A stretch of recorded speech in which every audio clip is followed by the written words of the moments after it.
Boa noite, meus queridos alunos. Sejam todo mundo bem-vindo aí para mais uma aula de processo do trabalho. E hoje, professor, qual é a boa?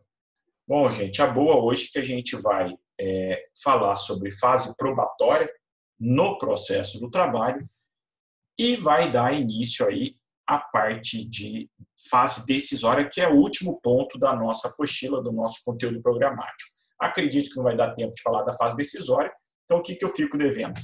Para a aula que vem, que a prova de vocês começa a partir da quinta, né? Então, para a aula que vem, a gente termina a fase decisória e faz a correção da APS, certo? Então, na aula que vem, na quarta que vem. Enquanto isso, na aula de hoje, a gente faz essa análise probatória, da fase probatória do direito processual do trabalho, e encerra, então, só para também não ficar pesado, a matéria fica até a aula de hoje, ou seja, então pode anotar aí que a prova vai até fase probatória da nossa apostila, dos conteúdos aí que foram dados, certo?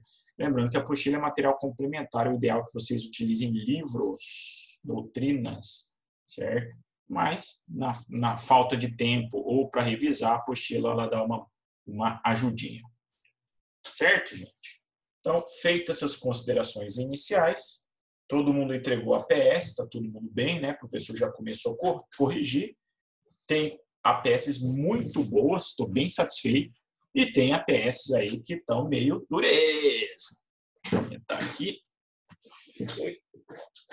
Estão meio dureza, mas a gente vai dar tudo certo, né? Só não vai dar certo para quem não entregou, né? Bom, gente, feitas as considerações, vamos partilhar a nossa tela.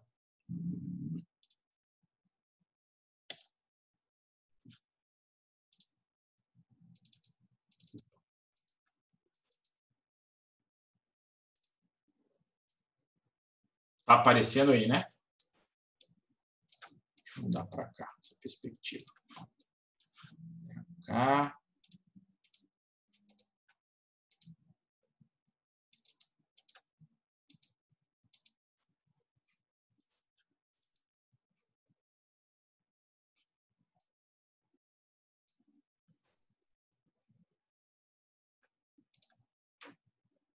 Pronto, arrumei aqui. Opa.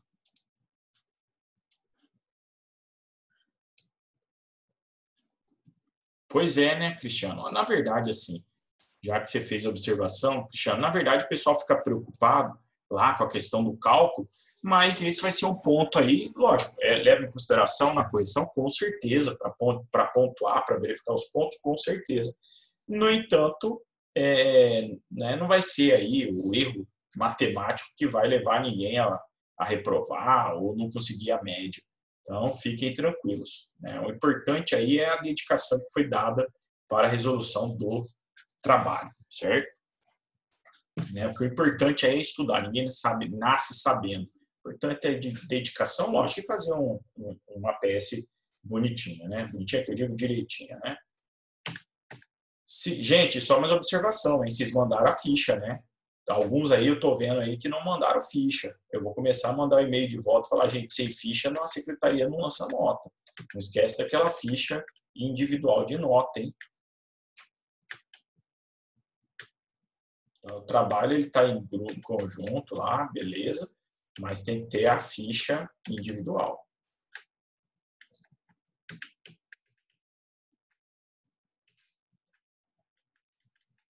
Chegar onde nós paramos.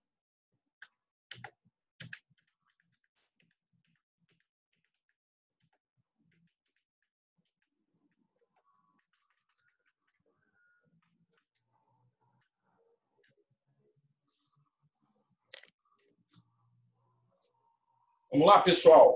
Então, fase probatória. Professor, só para relembrar, qual foi o último ponto da aula passada? Gente, vocês estão vendo o compartilhamento? Então, não está vendo? Não, deixa eu retomar. Aí, agora sim, não estava, né? Agora tá, né? Gente, tá ok, professor. Então tá ótimo. Gente, fase probatória. Professor, o que você falou no final da aula passada? A gente estava tratando exatamente da fase instrutória, falamos da audiência, o ato processual tão importante em processo de trabalho, onde ocorrem vários atos dentro da audiência, né, até porque vigora o princípio da oralidade, né, então os atos são muito realizados de maneira oral no processo do trabalho. E aí a gente viu, por último, a gente falou da conciliação, da apresentação de defesa, que normalmente é oral, ou se quiser apresentar escrita até 1 hora antes da realização da audiência. Mencionamos aí também a questão da possibilidade de conciliação. E é nesse ponto que eu quero fazer dar uma retomada para relembrar vocês. Por quê? O processo de trabalho é um processo que ele prestigia bastante a conciliação, né? Ele vai favorecer a conciliação em vários momentos. No entanto, a legislação e segundo a jurisprudência, existem 2 momentos onde a conciliação ela é obrigatória no processo de trabalho. E qual é esse momento, professor? Em 2. Primeiro, logo após o pregão, onde as partes entram à audiência de conciliação, a identificação de quem está presente, se ambas as partes estão presentes, a primeira medida, antes mesmo da defesa, será o quê? Permitir permitir não, né? O juiz vai vai fazer uma tentativa de conciliação. Então, esse é o primeiro momento onde a audiência ela é obrigatória, ou seja, após o pregão e antes da apresentação da defesa. A defesa que eu digo, a defesa que foi apresentada de maneira oral. Beleza, professor. E qual é o outro momento da audiência não, da tentativa de conciliação, porque é dentro da mesma audiência. Haverá uma nova tentativa após o término da fase probatória, logo após as razões finais. Então, teve a fase probatória, houve audiência, houve oitiva de testemunha, houve depoimento pessoal e, na sequência, haverá a possibilidade de razões finais. Razões finais que normalmente também são, no processo de trabalho, orais, feitas em audiência na frente do magistrado. Então, na hora que termina, você apresenta as razões finais, que elas podem também ser remissivas, você não precisa, né, se assim entender, você não as fará, falar que é remissiva, ou seja, reportando tudo que foi feito antes no processo, e em seguida o juiz novamente fará uma tentativa de conciliação. Esses são os 2 momentos compreendidos aí pela doutrina e pela jurisprudência como momentos adequados e obrigatórios para a tentativa de conciliação. Isso não quer dizer que em outro momento não possa ocorrer, certo? Ah, legal. Então, esses são os 2 momentos? São os 2 momentos que são de tentativa de conciliação dentro dessa audiência, certo? Então, esses são os 2 momentos. Beleza, professor? Então, e quando começa a fase probatória? Gente, primeiro, o que é a fase probatória? Qual que é o objetivo da prova? A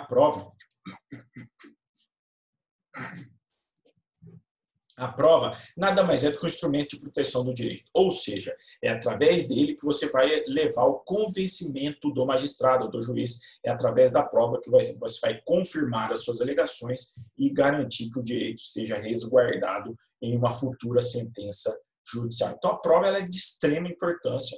Ela aí é o fio condutor que vai levar a sentença favorável ou não. Se você prova as suas alegações, você está em tese, pelo menos, se não houver outras provas em contrário, em uma situação mais favorável, porque você fez a prova.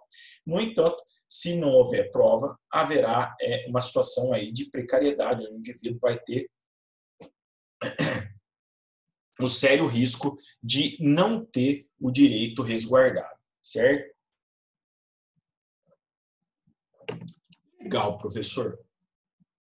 E o juiz? Ele que avalia a prova? Exatamente. Você faz a produção probatória, junta as provas no processo, ou produz as provas para o processo, para que o magistrado avalie. Lembrando que a prova, na verdade, não é o juiz ele não vai obrigatoriamente observar todas as provas. Ele vai ler, ele vai analisar as provas E muitas vezes, em razão do princípio do livre convencimento motivado, ou livre convencimento na apreciação da prova, ele vai valorar, vai dar força maior a essa ou aquela prova, de acordo com o que se apresentar no processo e aquela prova que se aparentar ou se comprovar mais robusta, que realmente dê mais confiança para o julgamento do magistrado. Isso eu estou falando quando houver um número elevado de provas. Existem processos onde não há prova nenhuma. E aí, como é que funciona? Bom, se não houver prova juntada no processo, deverá o juiz julgar com base no ônus da prova. Professor do céu, esse negócio de ônus da prova é muito difícil. Gente, na época que eu estava aí sentado, né, também nas cadeiras da academia, eu tinha muita dificuldade com ônus da prova. E é um tema de processo que é muito importante. O ônus da prova nada mais é do que o conhecimento de quem tem que provar o que no processo. Tem pontos que serão obrigatoriamente provados pelo reclamante, outros pontos que serão provados pelo reclamado. Então, professor, o ônus da prova é de extrema importância a entender. É difícil?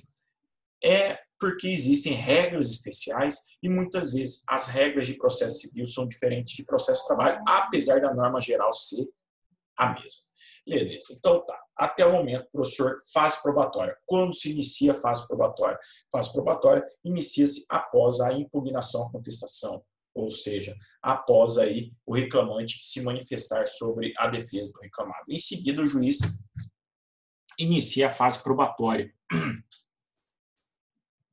Aliás, faz, né, uma fase de saneamento, se necessário, e de maneira oral, e em seguida começa a fase probatória, que é exatamente a produção de instrumentos que tem por objetivo o convencimento do juiz que vai julgar aquela ação. Então, beleza, professor, o que você apontou como um princípio importante? Princípio do livre convencimento motivado da apreciação da prova. Ou seja, apesar da produção probatória, é de extrema importância que o juiz ele tenha liberdade na apreciação e vá verificar qual prova ela é mais robusta, independentemente de valoração. Ou seja, você não vai dar uma força maior a uma outra prova, vai, na verdade, avaliar o caso concreto, avaliar a situação do processo e vai dar força probante àquela, ou seja, vai dar força à prova de acordo com sua avaliação pessoal. Ah, legal, professor.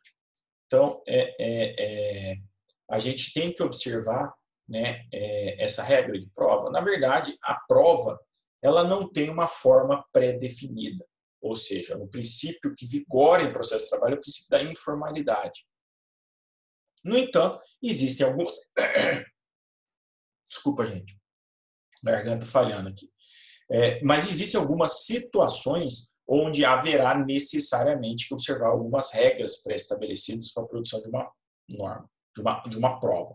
No entanto, via de regra, não existe uma forma pré-estabelecida para as produções probatórias. Ou seja, sempre que a prova atingir a sua finalidade, ela será considerada como válida. Isso em razão do princípio da instrumentalidade das formas, princípio da finalidade essencial, ou seja, atingiu a finalidade, a prova ela será considerada como admitida. Lembrando, lógico, isso a gente está falando de provas lícitas. A produção de provas ilícitas, elas continuam sendo inválidas, inclusive no processo de trabalho. Por exemplo, uma prova, uma confissão feita mediante coação, mediante ameaça. Tem validade? Não, exatamente porque há ilicitude. Agora, as provas legais que não sejam irregulares terão validade, ainda que não observem nenhuma forma pré-estabelecida. Certo? Ah, legal, professor. Então, professor, isso vigora para tudo? Não, isso é a regra geral. Por quê? Porque existem situações onde a prova ela tem que observar algumas regras, tem que observar uma forma. Via de regra, não há uma forma para a produção probatória no direito processual do trabalho. No entanto, existem alguns direitos, né, estabelecidos na CLT que eles devem observar uma determinada forma para ter validade. Exemplo, professor. Comprovação de pagamento de salário. pagamento do salário ele é feito através do contra-cheque ou olerite. O indivíduo vai assinar ao trabalhador o recibo, ou seja, exige-se para a comprovação do salário o olerite. O trabalhador vai lá e assina e está tudo certo. Beleza? Beleza. Ah, posso provar a prova de outra forma? Não, via de regra, ela tem que ser feita através de comprovação escrita por olerite barra ou recibo. Ah, legal. Outro exemplo, pessoal. O pedido de demissão ele deve ser expressamente elaborado, né, de maneira escrita. Então, o empregado, né, ele vai formalizar o pedido de demissão, então ele deve ser formalizado de maneira escrita. O que eu estou apontando aqui? Eu estou apontando aqui nada mais, nada menos que existem situações onde a forma ela tem que ser observada em processo de trabalho, apesar disso não ser a regra, isso será exceção. Legal, professor? Então, tá certo. Professor, que a gente pode seguir aqui nos nossos estudos? Pontos importantes. Gente, qual que é o principal fundamento da prova? As provas, elas são importantes principalmente para provar fatos. O juiz, ele conhece o direito, ou seja, ele tem aí o dever de fazer análise do direito. Agora, os fatos, eles são apresentados pelas partes e são provados pelas partes. Ah, legal, professor. Outro ponto importante, os fatos notórios e incontroversos, eles não dependem de prova, porque existe uma presunção de veracidade. Certo? Beleza, professor, dá um exemplo aí de situações onde não há necessidade de prova, que é fato notório. Então, o pagamento aí com base no salário mínimo. Ah, eu posso deixar de pagar o salário mínimo? Ah, eu não entendo de lei, posso deixar? Não, mesmo que você não entenda, você não pode se valer do princípio da ignorância, falar que você não conhece, porque é fato notório que existe um tabelamento mínimo para pagamento de salário. Ah, professor, mas esse tabelamento funciona como? A gente já estudou, né, que eu sou direito do trabalho, que uma jornada padrão de 8 horas e 44 semanais, ela terá a garantia de pelo menos o salário mínimo, que hoje é de R$ 1.045. Ainda que não se saiba qual é o valor do salário mínimo, isso pode acontecer, é notório que existe um salário, um valor mínimo pago aos trabalhadores de carteira assinada. Certo? Ah, legal, professor. Outro ponto de extrema importância quando a gente fala de prova, gente. 2 pontos. Primeiro, vigora o princípio inquisitório no processo do trabalho. E também vigora o princípio presidencialista. O que é isso? Princípio inquisitório. Quem dirige a instrução processual é o juiz. Princípio presidencialista. O que é isso? Todo e qualquer comunicação, salvo no caso de conciliação, na audiência ou no processo de trabalho, ela é dirigida ao juiz e o juiz, se entender pertinente, passará à parte contrária. Então, se eu quero fazer uma pergunta, um depoimento pessoal contra o reclamante, eu quero fazer uma pergunta, eu me dirijo ao juiz e falo, excelência, gostaria de saber do reclamante qual era a jornada dele. Quando ele entrava, quando ele se iniciava a prestação de serviço. Então, eu faço uma pergunta para o juiz, e o juiz, se entender pertinente, ele vai repassar. Professor, e se for impertinente a pergunta? O juiz indeferirá. E aí você vai pedir para constar, caso o juiz não determine, você pede para constar em ata. Ou seja, você consta os protestos. Excelência, protesto pela não realização da pergunta ou pelo indeferimento da pergunta, gostaria que constasse o indeferimento na ata. Então, o que você está fazendo? Nada mais você está tomando uma medida de garantia do interesse do seu cliente, porque na eventualidade do juiz estar abusando do indeferimento ou até mesmo cerceando a defesa do seu cliente, você futuramente, no eventual recurso, vai apontar esse cerceamento após o protesto realizado em audiência. Agora, se você nada fala, o juiz indefere, se você nada fala, isso não consta no termo, depois você não vai poder recorrer e alegar isso futuramente. Por quê? Porque se não consta no termo, não há nenhum problema, ou seja, não houve nenhum problema, você concordou com o indeferimento e o processo terá seu seguimento. Então, se você discorda, você pede protesto e pede para constar no processo para avaliar futuramente e até mesmo apresentar um recurso em razão dessa circunstância, certo? Seguindo. Ah, legal, professor. Então, qual que é o objeto da prova? O objeto da prova é exatamente os fatos relevantes, pertinentes e controvertidos no processo. Ah, então, normalmente, como o senhor disse, o objeto da prova é exatamente a comprovação dos fatos. Exatamente. Então, via de regra, né, os fatos ele tem por objetivo, as provas têm por objetivo a comprovação dos fatos. Ônus da prova, que a gente mencionou. Ah, beleza, professor. E como é que funciona o ônus da prova? Olha, tá minha filha querendo entrar aqui na aula. Gente, como é que funciona o ônus da prova? O ônus da prova, então, como eu disse para vocês, nada mais é do que a regra sobre quem deve provar o quê. Então, quais são as obrigações das partes quando a gente fala da questão probatória? Primeiro, regra geral, estabelecidas na CLT, artigo 818 da CLT. Ele fala o quê? Quem alega tem o ônus da prova, certo? Então, quem fez a alegação deve provar. Então, via de regra, é o autor que faz. Então, ele fez a alegação, é ele que vai efetuar a comprovação, ele que vai ser responsável pela produção probatória para garantir o seu direito. Em contrapartida, a CLT é omissa quanto às outras regras, via de regra, né? Quanto às outras determinações quanto ao ônus da prova. Em razão disso, a gente utiliza conjuntamente, subsidiariamente, o que a regra do artigo 373 do Código de 2015, que fala de ônus da prova lá no CPC. E ele fala o quê? Que se tratando de fato, caso a parte alegue fato modificativo, impeditivo ou extintivo, certo? Do direito do autor, o ônus competirá ao reclamado ou a reclamada. Então, via de regra, pedir um direito no processo de trabalho, requerer um direito, fez um pedido no processo do trabalho, estaremos diante aí de uma alegação. Essa alegação compete a quem alegou, ou seja, quem fez tem que provar. Beleza. Exemplo, o reclamante alega que trabalhou, digamos, o professor alega que trabalhou numa empresa como empregado. Eu estou fazendo uma alegação. Eu tenho que comprovar como reclamante, o ônus é meu, já que eu fiz uma alegação que eu trabalhei para aquela empresa como empregado, eu tenho que efetuar a prova. E eu terei que fazer. Então, se a empresa vai falar, não, Rodolfo nunca passou perto, nunca trabalhou aqui, o ônus da empresa? Não, o ônus é meu, eu fiz a alegação, eu tenho que provar. Ah, legal. Mas como que funciona essa questão de alegar fato modificativo, impeditivo ou extintivo do direito do autor? Se você apresentar um outro fato, uma outra realidade por parte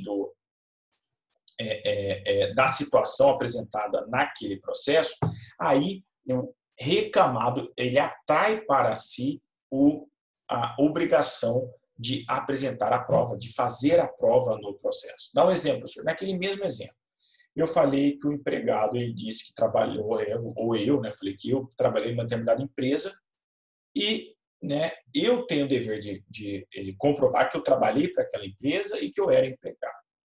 Vem a empresa e fala, se ela negar, ônus do trabalhador, ônus do empregado. Mas se a empresa vem e fala o seguinte, na verdade ele prestou serviço para mim, mas ele prestou serviço como trabalhador autônomo, como trabalhador eventual, ele vinha uma vez por semana, ele prestou o serviço de maneira esporádica. Se há uma alegação nesse sentido, veja que a empresa, ou o reclamado, ele está apresentando um fato que impede e modifica a realidade trazida pelo autor.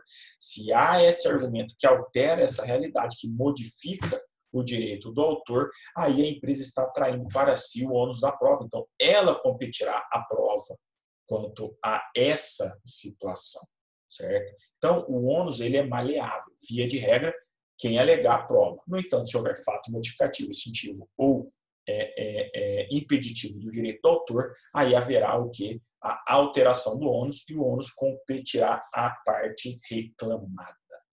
Ah, legal, professor. Então, o ônus ele é maleável.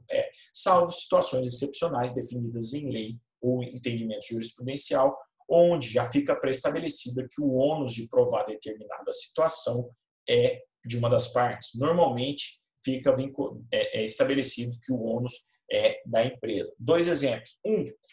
Caso de dispensa. O ônus de comprovar a dispensa é sempre da empresa, ou seja, o encerramento do contrato de trabalho, o ônus da forma como ela foi realizada é ônus da empresa. Por quê? Porque isso está estabelecido em entendimento jurisprudencial. Outra regra, para empresas que tenham mais de 20 empregados, existe o artigo 74, parágrafo 2º, que estabelece que para essas empresas que tenham mais de 20 empregados, haverá obrigatoriamente controle, ou denominado hoje cartão de ponto, controle de ponto, ou seja de maneira eletrônica, esse cartão de ponto, seja de maneira sistema através de sistema físico que bate, seja através de digital, seja através de anotação num livro, num livro ponto. Se tem 20 ou mais empregados, haverá obrigatoriamente a empresa que manter esse controle de ponto. Então, é ônus, dever da empresa efetuar isso. Por quê? Porque se ela não junta, haverá o quê? Uma presunção de veracidade favorável ao reclamante. Beleza, professor? Meios de prova. Meios de prova. Primeiro meio de prova que a gente vai mencionar aqui é o depoimento pessoal. Então, após a tentativa de conciliação e a apresentação de defesa e impugnação, começa a fase probatória, como a gente apontou. E o primeiro ato em audiência da fase probatória, o primeiro meio de prova na audiência, não no processo, que a gente vai ver mais para frente, primeira prova juntada nos processos, normalmente elas são provas documentais que acompanham a petição inicial e a defesa e a contestação. Agora, em audiência, a principal prova, a primeira prova é o depoimento pessoal, ou seja, as partes serão ouvidas, reclamante, reclamado, reclamante e preposto da empresa. Normalmente, quem conduz isso, a gente já mencionou que é o juiz, em razão do princípio interrogatório, inquisitório, do sistema de depoimento das partes no processo de trabalho. Então, o interrogatório vai caber ao juiz e os depoimentos são requeridos pelas partes ou de ofício pelo juiz. Ou seja, além do juiz conduzir, ele pode determinar a oitiva das partes de ofício. No entanto, via de regra, a oitiva das testemunhas é feita por requerimento das partes. Via de regra, o juiz ali, quando faz o saneamento, ele fala, gente, vocês vão querer, doutores, vocês vão querer ouvir as partes? Por que ele faz essa pergunta?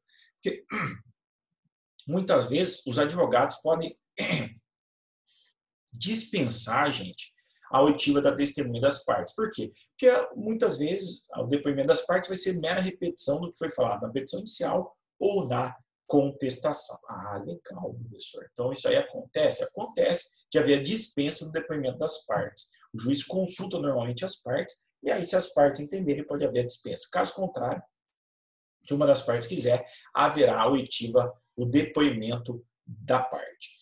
Eu, particularmente, salvo em situações excepcionais, gosto de ouvir as partes. Por quê? Porque através do depoimento das partes, a gente pode extrair a principal prova. Qual que é a principal prova de um processo?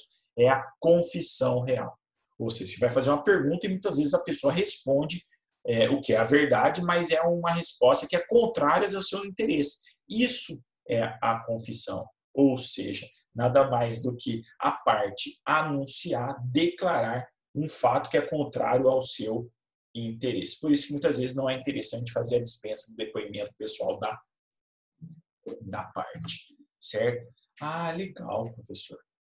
E como é que funciona o procedimento? Normalmente, como eu disse, houve a apresentação de defesa, houve a impugnação, o juiz passa ao depoimento pessoal das partes, se assim ele determinar ou se assim as partes requererem. Normalmente, se houve primeiro o depoimento do reclamante e depois o depoimento do preposto da empresa. No entanto, no caso de as partes estiverem representadas por advogado, o preposto ele não fica em sala, porque ele não pode ouvir o depoimento da parte contrária, o depoimento do reclamante. Então, normalmente, o juiz pede para que o preposto se retire da sala de audiência, ficando apenas o advogado. Fez o depoimento do reclamante, fizeram as perguntas necessárias, o juiz manda entrar de novo o preposto da empresa, e aí ele vai ouvir o preposto da empresa. Ponto importante aqui. O que acontece? A regra que estabelece o quê? Que um não pode ouvir o depoimento do outro. No entanto, se o reclamante já fez o depoimento, ele vai poder permanecer em audiência ou permanecer dentro da sala, porque se ele já prestou depoimento, ele não vai mais poder mudar aquele depoimento. Então, ele vai escutar o que o preposto da empresa tem a falar, certo? Sem nenhum tipo de problema, certo? Legal, professor. Como eu disse antes, o juiz pode indeferir perguntas impertinentes? Pode. Irrelevantes? Pode. Então, o juiz ele tem esse dever e essa prerrogativa, sim, caso hajam perguntas que não tenham relação ou que não sejam importantes para a resolução do problema, certo? Ah, legal, professor. As partes, o advogado, então, se tiver a pergunta indeferida, a gente faz aquele sistema que se chama de protesto. Aí você vai pedir para que conste na ata de audiência o indeferimento da sua pergunta. Além disso, o depoimento pessoal, como eu disse para vocês, é importante para atingir ou para conseguir a confissão real, ou seja, que é aquela confissão expressa, certo? Isso é de extrema importância, porque se houver uma confissão, o juiz não vai mais nem necessitar, gente, produção de outras provas, pelo menos aquele tema. Então, se, por exemplo, o advogado pergunta, né, o advogado da empresa pergunta para o reclamante, você trabalhava de que horas a que horas? Aí o advogado, o reclamante vai responder e fala, não, eu trabalhava de 8 às 18 com 2 horas de intervalo. Pronto, matou. O que acontece? Mostrou que não tinha horas extras. Mesmo que na petição inicial falava, não, tinha 10, 12 horas por dia de trabalho. Se, na verdade, você faz uma pergunta e ele confirma, declara, presta uma informação contrária ao seu interesse, você estará diante de uma confissão real e ela vai impedir a continuação da fase probatória, porque não haverá necessidade de provas mais naquele tocante, certo? Professor, e quem não comparece para depor? Aqui a gente tem que fazer uma observação. Por quê? Porque se não comparece numa audiência una, haverá o arquivamento, se for o reclamante, e haverá a confissão ficta para a empresa reclamada.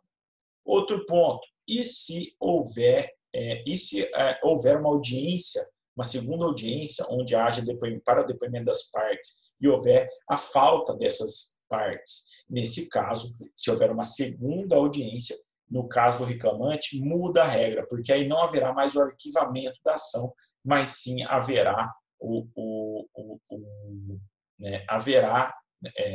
não haverá, na verdade, se for uma audiência única, não haverá não haverá o arquivamento, mas haverá a confissão ficta também contrária ao interesse do reclamante. Então, vai ficar claro. Em uma audiência onde haja uma segunda audiência, uma audiência de rito ordinário, uma audiência de instrução, onde haja a colheita do depoimento das partes, se houver a falta lá no rito sumaríssimo do reclamante, nessa audiência, é arquivado.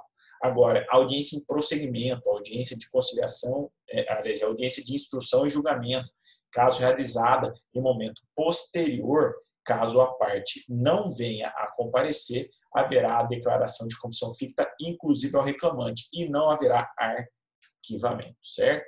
Para ficar bem claro. Professor, a parte pode se negar a responder? Pode. Ah, legal, professor. Então quer dizer que eu não preciso fazer prova contra mim mesmo? Atenção aqui. Atenção que a regra lá de processo penal, ela é muito interessante porque você não é obrigado a produzir prova contra você mesmo e isso não vai te prejudicar no processo penal. Só que em processo de trabalho haverá sim um certo prejuízo, porque a pessoa que se nega a responder as perguntas ou emprega respostas evasivas, ela terá sim uma presunção contrária ao seu interesse, ou seja, se houver a alegação desses fatos, serão considerados como verdadeiros, pelo menos no primeiro contato, em razão da parte não responder o processo. Quanto lá em processo penal não há essa presunção, em processo de trabalho há essa presunção de que se não houver a resposta ou empregar evasivas, serão consideradas como verdadeiras os fatos não rebatidos, certo? Um outro ponto que a parte pode levantar, né, caso o reclamante tenha conhecimento, ou o reclamado tenha conhecimento da situação em razão de um dever de segredo profissional, ele não está obrigado a revelar esse segredo profissional. Ah, professor, pode haver a apresentação aí de defesa por várias empresas, litisconsórcio? Pode. Agora, a confissão de uma prejudica ou favorece a outra?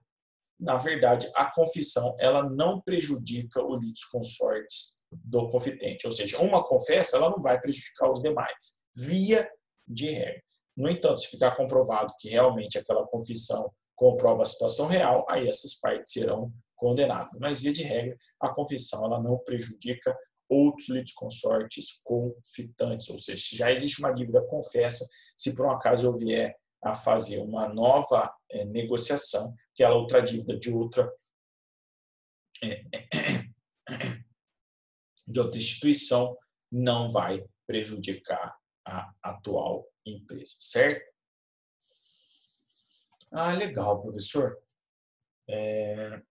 E a questão que você falou lá, a confissão ela tem que ser livre? Tem. Se ela tiver erro, dolo, coação, qualquer outra regra de vício de consentimento e vício social estudado lá em direito civil, haverá nulidade do depoimento pessoal.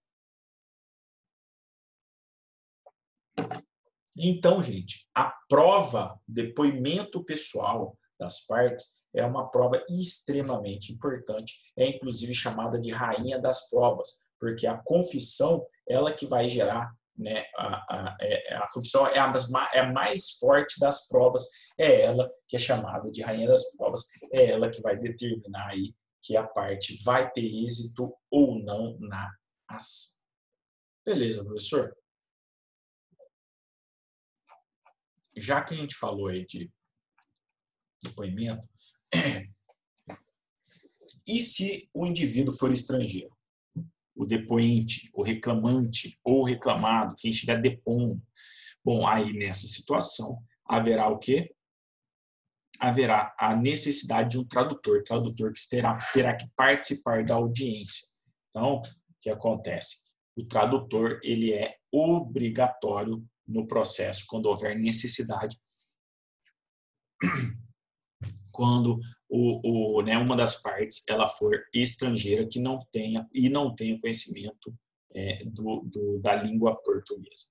Segundo meio de prova são os documentos. Os documentos são extremamente importantes, só que eles são relativizados no processo de trabalho, porque o processo de trabalho é muito importante, a questão fática, a prova oral ela é muito importante, no entanto, a prova documental tem sua importância assim, grande, e que dispõe, né, sobre esses documentos. Normalmente, os documentos eles acompanham a petição inicial, no caso do reclamante, e a defesa, a contestação, no caso do reclamado. Então, essa documentação ela deve acompanhar.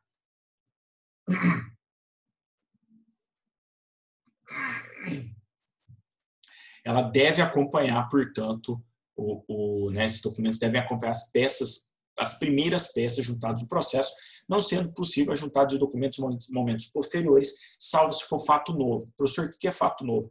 Quando tem acontecido algum fato posteriormente à petição inicial ou posteriormente à contestação que justifique a juntada desse documento em momento diferente ou momento posterior, certo? Ah, professor, e o que é o documento? O que é o documento para processo de trabalho? Qualquer imagem, escrito ou ponto reduzido a termo será considerado como documento, certo? Ah, legal. Professor, dê exemplos de documentos. Gente, e-mail, telegrama, fotocópia, fotografia, mapa, e-mail, fax, todos eles são meios de documento probatório, olerite, convenção coletiva, acordo, são todos documentos, aliás, são todos meios de prova através de documentos, que são considerados como válidos.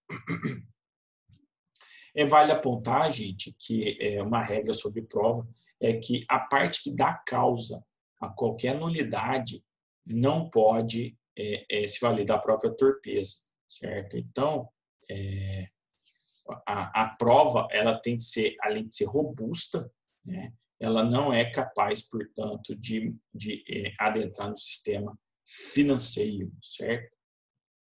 Ah, professor, dá exemplo aí de documento. Gente, um documento que é de extrema importância aí, o TRCT, o Termo de Rescisão do Contrato de Trabalho. Ele é o quê? Ele é um documento esse, né, que possui suas regras, mas a regra geral é que o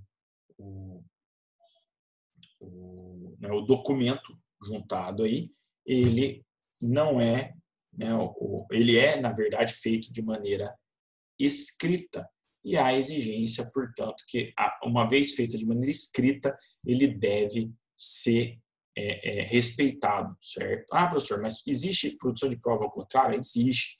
A prova é exatamente para isso. Uma parte apresenta uma, outra apresenta outra, e o juiz avalia aquela que estiver mais consonante com a realidade, certo? Ah, legal, professor. Então, o exemplo aí da questão na questão de ter validade ou não, né, esse documento, né, essa prova, ele é extremamente importante que seja assim dado a sua importância, apesar da relativização em razão dos fatos, que elas têm mais importância, muitas vezes, que os documentos, certo? Ah, legal, professor. Então, resumindo, os documentos, eles são importantes, devem ser juntados momentos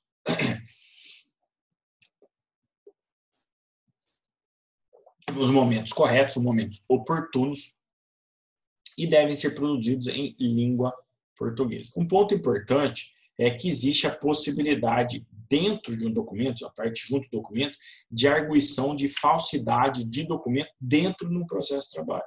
E dentro desse mesmo processo vai correr essa arguição de falsidade de documento. Falsidade essa que é ponto muito, digamos aí, delicado e que pode gerar, inclusive, responsabilização criminal em caso de confirmação dessa falsidade documental, certo? Ah, legal.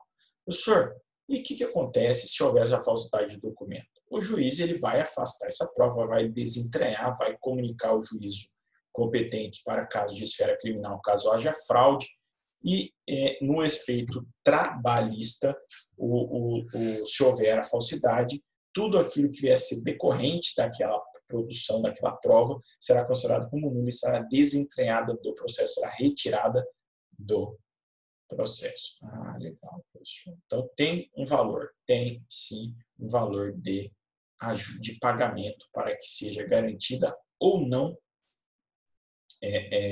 essa conciliação, certo? Professor, e se houver realmente a arguição de falsidade do documento, como é que funciona?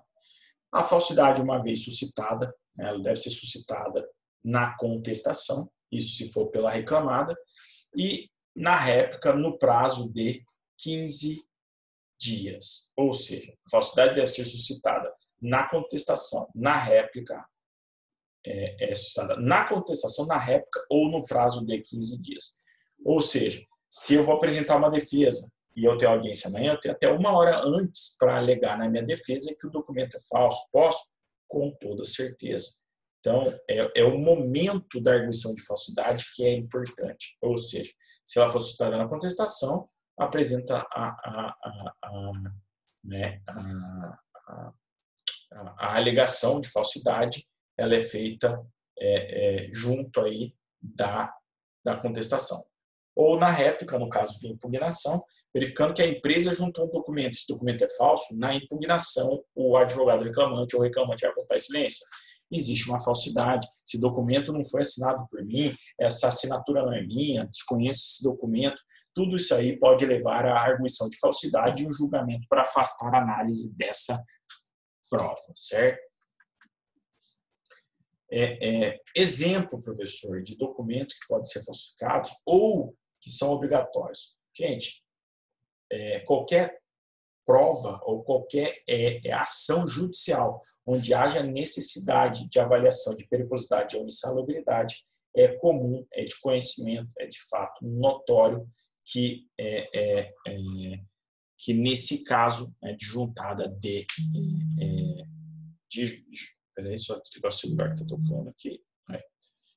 Então, gente, o que eu falei? Professor, nada mais que a arguição de falsidade, ela tem um procedimento, ela vai ser seguida, né? E, inclusive, a perícia, ela tem o seu próprio procedimento e ela é uma prova documental. Então, se eu pego uma perícia feita num processo, eu posso juntar em outro? Pode, como prova documental. Legal, professor. Que mais que a gente tem que relembrar aqui quando fala da questão de arguição de nulidade? Primeiro ponto, a nulidade ela tem que ser alegada de maneira de boa-fé, não pode a pessoa alegar isso para tentar ganhar tempo, certo? Então, para tentar possegar o processo, porque se ficar comprovado depois que era falsa essa alegação, poderá, inclusive, a parte ser condenada em litigância de má-fé. Momento de apresentação de documento, já mencionamos, será juntados com a inicial e com a contestação, né, para comprovar os fatos alegados pelas partes.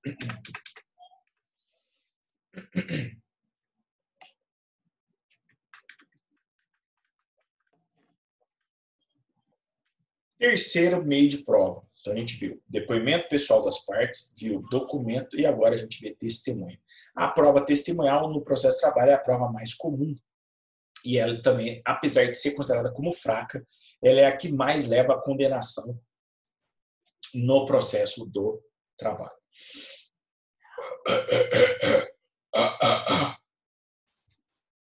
Beleza, professor. Por que a prova testemunhal é considerada fraca? Gente, porque nós somos seres humanos. Muitas vezes a gente vivencia algum fato e a análise ela é feita de maneira subjetiva e parcial. A gente toma partido. E aí, muitas vezes, o indivíduo, como testemunha, quando ela vai até o juízo para prestar os esclarecimentos como testemunha, ele vai apontar aí, né, os fatos que ele presenciou, mas a sua versão, que muitas vezes não é a versão da outra parte, muitas vezes não é a versão verdadeira. Mas, ainda que a prova testemunhal tenha essa falha, tenha esse prejuízo, ela é muito importante e ela é recorrente no processo do trabalho.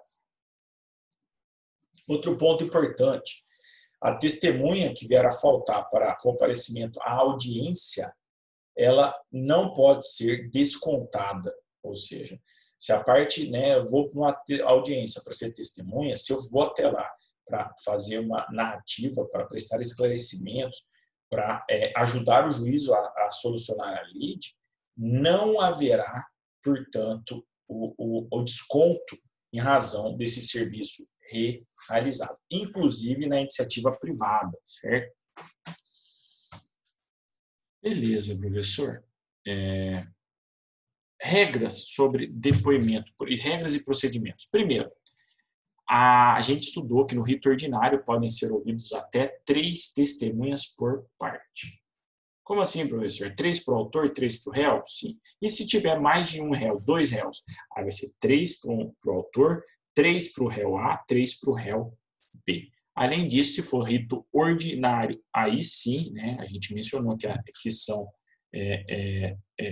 ouvidas até 3 testemunhas. Agora, se for rito sumário ou sumaríssimo, aí o máximo de testemunhas que pode ser ouvidas por partes é o número de 2. Além disso, para aqueles que têm, trabalhadores que têm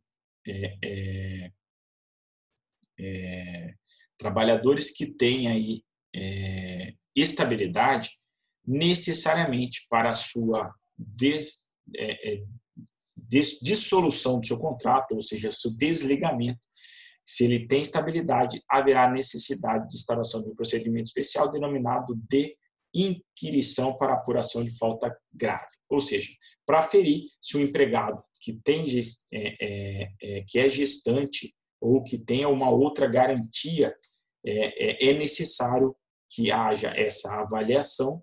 Por quê? Porque se houver, né, se houver aí um gestante ou qualquer outro estável, houver uma estabilidade, só será possível o desligamento através do procedimento especial, onde é permitido 6 testemunhas por parte. Então, se você quer comprovar que o empregado, para desligar, ele cometeu falta grave, você vai indicá-lo no processo, certo? Ah, professor, e o limite de oitiva de testemunha? Ela se aplica ao juiz? Não, ela é aplicada às partes. Além disso, normalmente o juiz, na prática, ele ouve uma única testemunha por fato. Quer provar hora extra? Uma. Quer provar intervalo? Outra, ou, né, uma só. Agora, normalmente é comum que no depoimentos pessoais, aí, no depoimento das testemunhas, existam situações de constrangimento em razão do relacionamento entre os colegas. Por que eu falo isso? Porque muitas vezes existem situações onde há o abuso por parte aí, normalmente do superior hierárquico, ou há inclusive também o cometimento de algumas faltas e não observação das regras estabelecidas, como o uso de máscara, né, inclusive em audiência. Beleza, professor? Qual é o procedimento? Quem tem obrigação de depor no processo? Primeiro, menores de 16 anos impedidos suspeitos, eles não estão obrigados a depor. Então, o menor de 16 anos, o menor de 16 anos, ele é obrigado a depor? Não. Além disso, se ele não depor, ou depondo, se ele depor como testemunha, ele não está, o menor, submetido ao risco de ser considerado como criminoso ao fazer falso testemunho. Então, os menores de 18 anos não podem responder por crime de falso testemunho. Professor, o que é o crime de falso testemunho? Nada mais é do que um tipo penal, ou seja, um crime cometido aí por alguém que venha a falar falsidades, ou seja, mentir perante o juízo para o juiz, certo? Ah, legal, professor. E se a pessoa estiver impedida de depor? O juiz é obrigado a ouvi-la como informante? Não é, o juiz pode dispensar se ficar comprovado que ela não pode testemunhar. Professor, em que situações não pode testemunhar? Além do menor, os casos de impedimento e suspeição. Ou seja, se a parte tem um amigo íntimo, se ele a testemunha ela é amiga íntima de alguma das partes, ou inimiga capital, ou ela é parente até o 3º grau da parte, haverá o quê? Haverá o impedimento ou a suspeição, não podendo ser essa testemunha ouvida pelo magistrado. Certo? Ah, legal, professor. Então, são os casos de impedimento e suspeição que estudou lá em processo civil. Exatamente, certo? Professor, e quando que pode haver a configuração do crime de falso testemunho? Ou, se eu quiser apresentar uma exceção, né? Ou seja, eu quiser informar o juízo aí de que aquele indivíduo lá, ele é suspeito ou é impedido. O nome desse instituto é contradita, ou seja, a partir do momento onde, logo após a qualificação da testemunha, o advogado, que assim bem entender, deve alegar a contradita, informando qual o motivo para que aquela pessoa não possa depor. Então, aí vai ser avaliado o quê? Por exemplo, avalia-se se está, né, dentro do procedimento correto. Então, vai haver aí, portanto, quando a gente fala aí da questão do depoimento, o juiz primeiro vai determinar aí a verificação, confirmação de quem é a testemunha, nome, verifica documento. Em seguida, ele vai dar prosseguimento e vai fazer o que se chama de compromisso. Ele vai alertar que se a pessoa vier faltar à realidade, faltar com a verdade, ou estiver defendendo o interesse de alguém ali, que não seja o de ser imparcial, haverá o dever de haverá a configuração de crime de falso testemunho, certo? Ah, legal, professor. E essa contradita, que é o meio, né, de impugnação aí da forma como está sendo administrado aí essa questão de quem deve depor ou não. Então, via de regra, né, a contradita ela é apresentada pela parte que levantar a incapacidade, o impedimento ou a suspeição. Se a testemunha nega, ele pode apresentar até 3 testemunhas para comprovar a alegação que ele fez de que a parte é impedida ou suspeita, por exemplo. Certo? Ah, legal, professor. Professor, e se a testemunha aí vier a mentir? Se ela vier a mentir, o juiz pode determinar de imediato a prisão em flagrante em razão do cometimento do crime de falso testemunho, certo? Ah, legal, professor. E você falou da contradita. Mais uma vez, contradita ela é feita logo após a qualificação da parte, ou qualificação aí do depoente, no caso da testemunha, certo? Ah, legal, professor. Professor, e para levar a testemunha à audiência? Beleza, ela não pode ser parente, ela não pode ser amigo ou inimigo capital, senão haverá alegação de contradita. E como isso é feito? Bom, existe a possibilidade de comunicação da existência de uma prova, né? Já existe situações onde, né, no processo de trabalho, a convocação, a levada da testemunha é responsabilidade das partes. Então, se o reclamante quer levar 2 testemunhas, ele precisa apresentar um rol de testemunhas. Em processo do trabalho, não. Por quê? Porque em processo do trabalho, a convocação, ou seja, a levada de testemunha, ela é responsabilidade da parte. Salvo se houver o que se chama de convocação ou carta-convite. Você comprovar que houve a comunicação a um determinado testemunho, para que ela compareça numa audiência determinada para data X, e ela venha a faltar. Se você comprovar que foi feito o convite para ela comparecer à audiência, haverá possibilidade de anulação da situação. Por quê, professor? Porque se houve a convocação e a parte não compareceu, o juiz determinará a sua conduta coercitiva para a próxima audiência para que ela seja ouvida. Como eu disse, ela não está obrigada a falar, mas ela está obrigada a comparecer. Se ela foi convocada pelo magistrado, essa parte, esse indivíduo, essa indivídua deve comparecer em audiência para fazer os esclarecimentos necessários. Ah, legal, professor. Então, fez a convocação, comprovou nos autos, a parte, né, vai pedir o quê? Se não houver, se essa parte não vier a comparecer, ele vai fazer o pedido, né, de aplicação da multa devida, certo? Procedimento. Como eu disse para vocês, a testemunha é qualificada com indicação de nome, nacionalidade e profissão, e aí em seguida é feita a contradita. Contradita é essa responsável aí pelo pagamento lá do processo do outro rapaz lá, né? Do outro rapaz que normalmente acompanha o processo. Gente, e o juiz? Qual que é o papel do juiz? O juiz ele vai fazer as perguntas, depois ele vai abrir perguntas para o reclamante e para o reclamado, para o advogado reclamante e para o advogado do reclamante. E ele, né, mais uma vez, lembrando, logo após a qualificação, ele vai fazer o compromisso, ele vai advertir a testemunha que ela tem o dever de dizer a verdade, sob pena de aplicação aí do crime de falso testemunho, que é na proporção que vai gerar uma condenação de 1 a 3 anos, fora a multa. Ah, professor, e se a pessoa mente e depois ela volta atrás? Cai por terra a falsidade? Com certeza. Então, se por um acaso a testemunha fala aí que a testemunha narra um fato inverídico, se o juiz advertir, né, e pode até determinar a prisão, e ela voltar atrás, aí o que? Ou seja, ela disser, corrigir, disser que não, realmente não teve,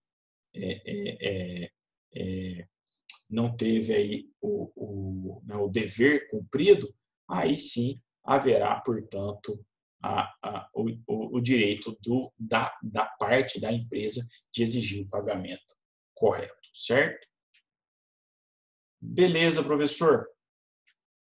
Qual que é a regra aí, já que eu falo de procedimento, qual que é a ordem do depoimento? Como eu disse para você, a ordem do depoimento das testemunhas, ela é primeiro feita aí pelas testemunhas do reclamante, em seguida do reclamado, e uma vez iniciado, ambas as partes poderão fazer perguntas às testemunhas, diferentemente lá do trânsito julgado, que não haverá a possibilidade, ou seja, no caso de coisa julgada, no caso de processo, haverá essa situação, certo?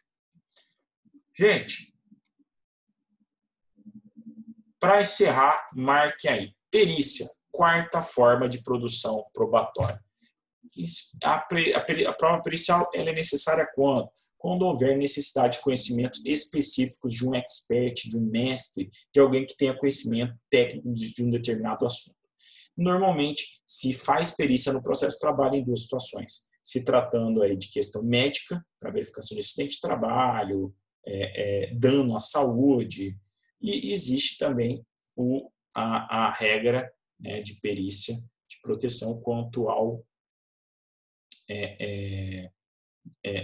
de perícia, ou seja, existe também essa possibilidade de verificação aí por parte do perito da veracidade das alegações e também das questões técnicas. O outro exemplo que eu falei, um é o médico, o outro é o engenheiro, que são também bem comuns, quando, por exemplo, quando se faz perícia em obras. Hoje mesmo eu fiz uma perícia, para quem viu lá no Instagram, né, essa perícia, mais uma perícia, ela foi demorada, ela foi aí das 3 da tarde até as 5, 5 e meia da tarde, e lá foi o quê? Um engenheiro que acompanhou, né, uma perícia que a gente estava fazendo para uma cliente lá no aeroporto lá no aeroporto né, o aeroporto Marechal Rondon, certo?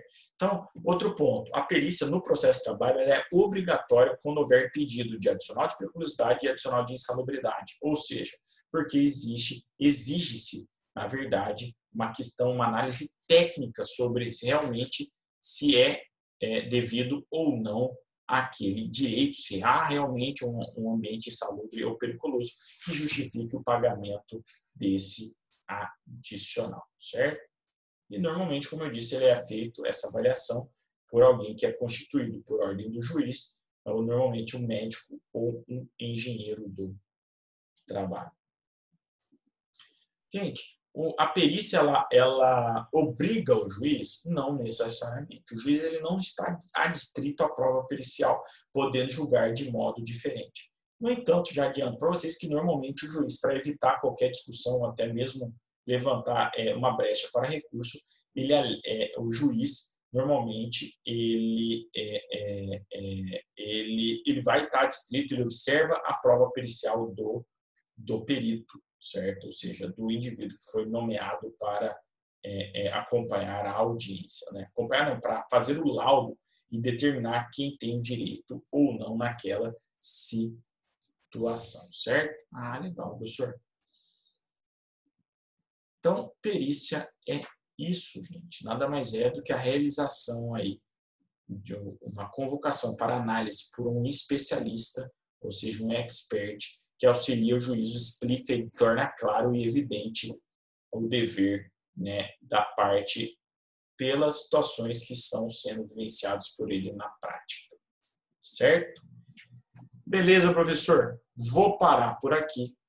Anotem aí que a gente parou na perícia. A gente volta a falar de perícia e depois dá prosseguimento à aula, a partir da aula que vem. E aí fala da fase final aqui, ó, que a gente está apresentando, a fase decisória e encerra o semestre. Lembrando, gente, a prova vai até aqui, certo? Gente, dúvidas? Perguntas? Olha, 44 pessoas, vou bater até foto.